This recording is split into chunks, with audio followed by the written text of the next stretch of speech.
देखने वाले हैं ब्लैक सी। मूवी की शुरुआत होती है रॉबिन्सन नाम के एक आदमी से जो कि अगोरा कंपनी में सबमरीन कैप्टन की पोस्ट पर काम करता है। अगोरा कंपनी समुद्र में डूबी हुई शिप्स की खोज करती है और उन पर रिसर्च करती है। उस दिन अगोरा कंपनी रॉबिन्सन का कॉन्ट्रैक्ट रिन्यू नहीं करती है और उसे कंपनी से ये कहकर निकाल देती है कि अब उन्हें उसकी कोई जरूरत नहीं है। रॉबिन्सन हालांकि बहुत कोशिश करता है कि कंपनी उसे फिर से रख ले क्योंकि वो वहां पर एक दशक से ऊपर काम कर चुका है, पर कंपनी उसे फिर भी निकाल देती है और उसे उसका मुआवजा देने को बोलती है। बेचारा रॉबिन्सन पूरी तरह से टूट जाता है क्योंकि एक तो उसकी वाइफ ने उसको छोड़ दिया है और डाइवोर्स दे दिया है और ऊपर से उसकी जॉब भी चली गई है। रॉबिन्सन अब तो अपने बेटे से भी नहीं मिल पाता क्योंकि वो अपने बेटे को एक नई फैमिली में खुश देखना चाहता है। रॉबिन्सन के दो फ्रेंड्स क्रिस्टन और ब्लैकी भी अगोरा से निकाल दिए जाते हैं और अब वो तीनों एक नई जॉब की खोज में एक कैफे में मिलते हैं। फिर क्रिस्टन उन दोनों को बताता है कि एक साल पहले जब उसे ब्लैक सी असाइन हुआ था तब उन्हें समुद्र की 90 मीटर की गहराई में एक शिप मिला था जो कि उन्हें नाजी की सबमरीन का मलबा जैसा दिख रहा था और ये उस समय से है जब जॉर्जिया और रशिया के बीच दूसरा विश्व युद्ध हुआ था और उस समय ऊंची लहरों के बीच में ये डूब गया था। और माना तो ऐसा जाता है कि वो सबमरीन लाखों का गोल्ड कैरी करके लेके जा रही थी, पर अगोरा आज तक उस खजाने को ढूंढने में नाकाम रही है। अब क्रिस्टन उन दोनों को मनाता है कि अगर हमने उस गोल्ड को ढूंढ लिया तो हमारी लाइफ बिल्कुल बेहतर बन जाएगी और हम लोग अमीर हो जाएंगे। अब रॉबिन्सन और ब्लैकी मान जाते हैं और अगले दिन वो लोग एक अमीर बिजनेसमैन लुइस से मिलते हैं, लेकिन क्रिस्टन वहां पर नहीं आता क्योंकि वो बीमार होता है। अब लुइस उनके इस अभियान को फंड दे सकता है और रॉबिन्सन उससे $1,80,000 की मांग करता है जिससे वो एक अच्छी सी सबमरीन ले सकते हैं और बहुत सारे लोगों की भर्ती कर सकते हैं जिसमें आधे तो रशियन होंगे और आधे ब्रिटिश होंगे। वो इसलिए क्योंकि वो सबमरीन सोवियत यूनियन ने बनाई है और दूसरी तरफ रशियन ब्लैक सी के बारे में ज्यादा जानते हैं। लुइस उनके अभियान को फंड करने को तैयार भी हो जाता है, पर शर्त रखता है कि गोल्ड अगर 4 मिलियन से कम का होगा तो मैं 40% कमीशन लूंगा और अगर ज्यादा होगा तो 20% कमीशन लूंगा। अब रॉबिन्सन इस डील के लिए मान जाता है और अपने दोस्तों की भर्ती उनके स्किल्स को देखकर शुरू कर देता है। जब रॉबिन्सन की टीम तैयार हो जाती है तभी क्रिस्टन अचानक गायब हो जाता है और वापस कभी नहीं आता और ना ही कोई न्यूज देता है। तभी रॉबिन्सन अपने घर लौटते वक्त टॉबिन नाम के एक लड़के से मिलता है जो कि अपने आप को क्रिस्टन का फ्रेंड बताता है। वो रॉबिन्सन को इन्फॉर्म करता है कि क्रिस्टन ने अपनी बीमारी की वजह से डिप्रेशन में आकर सुसाइड कर लिया है और रॉबिन्सन इस न्यूज से बिल्कुल शॉक्ड हो जाता है और फिर कोई और ऑप्शन न सूझने के बाद वो टॉबिन को अपनी टीम में शामिल कर लेता है। अब जब वो लोग पोर्ट पर पहुंचते हैं तो बड़े सरप्राइज हो जाते हैं क्योंकि जो उन्होंने सबमरीन खरीदी थी वो एक पुराने किसी सबमरीन के मलबे जैसी दिख रही है। रॉबिन्सन उसके अंदर जाता है तो वहाँ उसको 3 एस्केप सूट मिलते हैं, पर वो किसी को इसके बारे में नहीं बताता। फिर वो अपना अभियान शुरू करते हैं और ये अभियान बहुत ही रिस्की है क्योंकि उन्हें बार बार समुद्र के नीचे डाइव करना है और साथ ही अपना रेडियो भी ऑफ करके रखना है ताकि वो रशियन नेवी से ब्लैक सी में बच सकें। रॉबिन्सन अपनी टीम को बताता है कि जब उन्हें नाजी का खजाना मिल जाएगा तब उसका 60% गोल्ड सब में बराबर बंटेगा, लेकिन टीम के कुछ लोग इससे असहमत होते हैं और चाहते हैं कि गोल्ड सब में उनकी स्किल्स के अनुसार बांटे और जो रशियन टीम होती है वो टॉबिन को अशुभ मानती है और उन्हें ऐसा लगता है कि टॉबिन के पास कोई एक्सपीरियंस नहीं है। टॉबिन हमेशा एक फोटो को देखता रहता है और तभी रॉबिन्सन जिज्ञासा से पूछता है कि टॉबिन तुम क्या देख रहे हो, और टॉबिन उसको एक फोटो दिखाता है और बोलता है मैं जल्द ही फादर बनने वाला हूँ क्योंकि मेरी वाइफ प्रेग्नेंट है।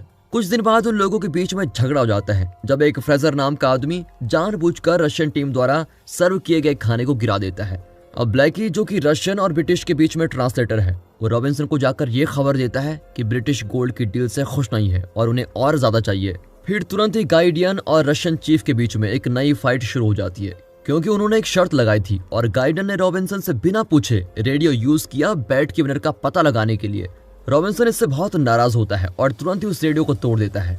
अब रॉबिन्सन क्लियर कर देता है कि सबको गोल्ड का एक बराबर हिस्सा मिलेगा और अगर कोई इससे एग्री नहीं करता तो वो इसी वक्त सबमरीन से उतर जाए। सभी फिर शांत हो जाते हैं, पर फ्रेजर इस डील से बहुत दुखी रहता है। वो अपना चाकू निकालता है और तभी टेडन को एक रशियन के साथ जिसका नाम जेत्सव है उसको सबमरीन की एक लीक की मरम्मत करने के लिए भेज देता है। टेडन हैंडल सही तरीके से घुमाना भूल जाता है और सबमरीन में एक और लीक हो जाता है जिससे कि पानी की तेज धार जेत्सव के फेस पर चोट लगा देती है। अब ब्लैकी टेडन को उसकी लापरवाही के लिए डांटता है और उसे ध्यान देने को बोलता है, पर फ्रेजर वहां पर आ जाता है और टेडन का बचाव करता है। ब्लैकी उसे पूरा इंसिडेंट समझा रहा होता है तभी फ्रेजर उसको चाकू से मार देता है। ये तुमने क्या किया, और ब्लैकी नीचे गिर जाता है और उसके हाथ से ऑयल उस इंजन में गिर जाता है जिसे जेत्सव रिपेयर कर रहा होता है और सबमरीन में ब्लास्ट हो जाता है और सबमरीन ओशन के नीचे चली जाती है। 18 घंटों के बाद रॉबिन्सन को फिर होश आता है और वो ब्लैकी और गाइडन को मरा हुआ देखकर बिल्कुल शॉक हो जाता है। ब्रिटिश टीम रॉबिन्सन को पूरी घटना बताती है और साथ में ये भी बताती है कि रशियन टीम ने सबमरीन के उस पार्ट पर कब्जा कर लिया है जहां उनका खाना स्टोर है और वो फ्रेजर को मारना चाहते हैं क्योंकि उसी ने ब्लैकी को मारा है और उनका सारा प्लान खराब भी कर दिया है। अब रॉबिन्सन रशियन टीम से मिलता है और उन्हें राजी करता है कि वो फिर से सबमरीन को तैयार करेंगे क्योंकि उनके पास सिर्फ 36 घंटे बचे हुए हैं।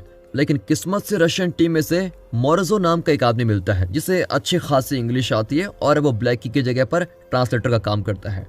लेकिन मोरोजो डाउट करता है कि क्या सबमरीन फिर से तैयार हो सकती है क्योंकि अब उनकी टीम कम हो गई है और सबमरीन की स्टीयरिंग बुरी तरह से डैमेज भी हो गई है। अब रॉबिन्सन मोरोजो को बोलता है कि वो बारबो और जेसप को शांति बनाए रखने के लिए राजी करे क्योंकि वो सोनार और मशीन में बिल्कुल एक्सपर्ट है।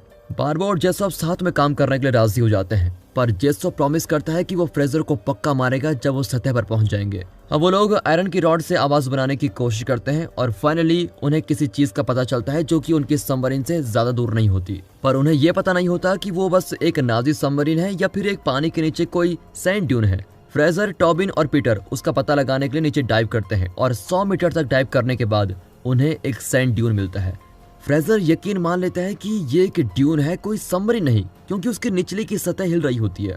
अब वो लोग सोचते हैं कि उनका मिशन फेल हो चुका है, पर तभी टॉबिन वहां की सैंड को खोदता है और उसे नाजी का सिंबल दिखता है और वो नाजी सबमरीन निकलती है जो कि सैंड से छुप गई थी। फिर वो लोग तुरंत उस सबमरीन के अंदर जाते हैं और वहां उन्हें नाजी सोल्जर्स की खोपड़ियां मिलती हैं। सबमरीन के सारे कोने खोजने के बाद उन्हें 4 टन का गोल्ड मिलता है। फिर वो तीनों अपने सबमरीन तक गोल्ड को रील के सहारे ऊपर ले जाने की कोशिश करते हैं, पर गोल्ड बहुत हैवी होता है जिसकी वजह से वो गिरने लगता है। फिर पीटर गोल्ड को गड्ढे में गिरने से बचा लेता है, पर खुद ही स्लिप होकर गड्ढे में गिर जाता है क्योंकि उसका सेफ्टी रोप एक व्हील से टकराकर टूट गया था। लेकिन टॉबिन और फ्रेजर उसे बचा नहीं पाते और गोल्ड मिलने के बाद भी सबमरीन की तरफ लौट जाते हैं। सिचुएशन और भी खराब हो जाती है क्योंकि सबमरीन को चलाने के लिए कम से कम 9 लोगों की जरूरत होती है। अब वो लोग डैनियल को जबरदस्ती रेनॉल्ड्स को हटाने की बात करते हैं, पर डैनियल मना कर देता है और रॉबिन्सन से कुछ सीक्रेट बात करने को कहता है। अब डैनियल रॉबिन्सन को बताता है कि तुम्हें अगोरा कंपनी से निकालने से लेकर उस अमीर बिजनेसमैन लुइस तक पहुंचाने तक का सारा प्लान अगोरा द्वारा ही प्लान किया गया था। अब डैनियल रॉबिन्सन को ये भी बताता है कि क्रिस्टन अभी भी जिंदा है और उसे $30,000 मिले हैं तुम्हें और ब्लैकी को इस अभियान के लिए राजी करने के लिए, और अगर तुम लोगों को एक गोल्ड मिल जाता है तो सतह पर अगोरा और रशियन नेवी तुम लोगों का वेट कर रही है और तुम्हें और तुम्हारी टीम को चोरी के इल्जाम में वो वहां पर अरेस्ट कर लेंगे। अब सारे लोग अगोरा की साजिश जानकर बिल्कुल आग बबूला हो जाते हैं और डैनियल को मारना चाहते हैं, पर रॉबिन्सन अपने आप को बचाने के लिए लॉक कर देता है क्योंकि वो लोग अपने टीम में से बहुत सारे लोगों को खो चुके हैं और शायद उन्हें रॉबिन्सन की जरूरत पड़ सकती है। रॉबिन्सन फिर अपना प्लान बदलता है और टर्की के नॉर्थ में जाने का आइडिया सोचता है क्योंकि रशियन नेवी ईस्ट में है और वो दूसरे देश की सीमा में जाने का कुछ खास साहस नहीं उठा पाएगी। फिर रॉबिन्सन सबको अश्योर करता है कि वो लोग ऐसा कर सकते हैं क्योंकि वो यहाँ से खाली हाथ नहीं जाना चाहता, क्योंकि गोल्ड भी उनकी सोच से कई ज्यादा गुना है और ये सब अब सिर्फ उनका है क्योंकि अब वो ये गोल्ड अगोरा से शेयर नहीं करेंगे। सबमरीन की बैटरी पूरी खत्म होने में अब सिर्फ 14 घंटे बचे हैं और तभी उन्हें ये पता चलता है कि वो लोग समुद्र की काफी गहराई में आ चुके हैं, जो कि एक बड़ा खतरा है क्योंकि आगे सिर्फ 100 मीटर की दूरी पर एक घाटी है। मोरोजो रॉबिन्सन को पीछे मुड़ने को कहता है, पर फ्रेजर उन्हें सब छोड़कर ऊपर सतह पर जाने को बोलता है। फ्रेजर रॉबिन्सन से बहस करने लगता है और कहता है गोल्ड ने तुम्हें पागल बना दिया है। रॉबिन्सन फिर अपनी गन निकालता है और सारी टीम को अपनी अपनी पोजीशन लेने को बोलता है। वो उन्हें ऑर्डर देता है कि हम इस घाटी के बीच में से क्रॉस करने का रिस्क लेंगे जो कि 1 घंटे में पूरा हो जाएगा, बजाय इसके कि हम इसे पूरा घूमकर तय करें जिसमें काफी टाइम लगेगा। ध्यान से सुनो। अब डैनियल फ्रेजर को उकसाता है कि वो जेसप को मार दे क्योंकि सिर्फ वही है जो सबमरीन के इंजन्स के बारे में जानता है और अगर वो मर गया तो सबमरीन सतह पर आ जाएगी। फ्रेजर डैनियल की बातों में आ जाता है और जैसे ही सबमरीन घाटी के बीच का रास्ता लगभग खत्म करने वाली होती है तभी फ्रेजर जेसप को मार देता है और सारे इंजन्स तुरंत काम करना बंद कर देते हैं और किसी भी टीम मेंबर को इंजन की जानकारी अब होती नहीं। डैनियल रॉबिन्सन को बताता है कि जेसप का सर किसी चीज में टकराने के कारण उसकी मौत हो गई है। रॉबिन्सन समझ आता है कि डैनियल और फ्रेजर ने जेसप को मार दिया है। अब रॉबिन्सन डैनियल को मारना चाहता है, पर बहुत सारी टीम मेंबर के मर जाने की वजह से वो उसको छोड़ देता है। एक टीम मेंबर इंजन को ठीक करने की कोशिश करता है, पर वो भी फेल हो जाता है और सबमरीन में विस्फोट होता है। सबमरीन फिर से समुद्र की गहराई में चली जाती है। इससे सबमरीन में काफी सारे लीक हो जाते हैं क्योंकि अब वो समुद्र तट के प्रेशर को झेल नहीं पाती। टीम मेंबर्स लीक को ठीक करने की कोशिश करते हैं, पर सारा का सारा पानी वहां से अंदर आने लगता है।